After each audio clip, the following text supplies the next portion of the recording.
ચૈતરભાઈ વસાવા આવશે જેલની બહાર। આજના સૌથી મોટા સમાચાર મળી રહ્યા છે। અરવિંદ કેજરીવાલની એન્ટ્રી ભાઈ વડોદરા સેન્ટ્રલ જેલ સુધી થઈ ગઈ। મિત્રો, આજનો આ વિડીયો તમે પૂરો સાંભળતા જજો, કારણ કે અત્યાર સુધી ભાઈ તમે ઘણા બધા વિડીયો જોયા હશે।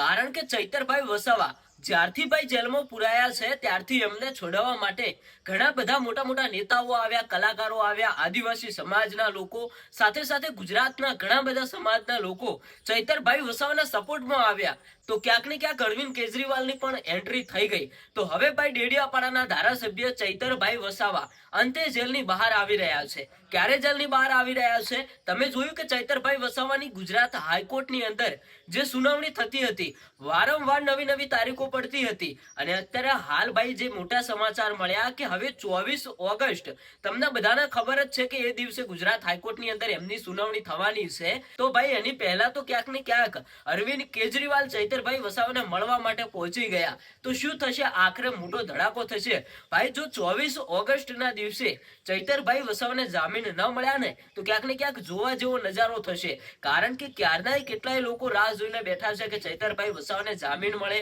અમારા નેતા જેલની બહાર આવી જાય।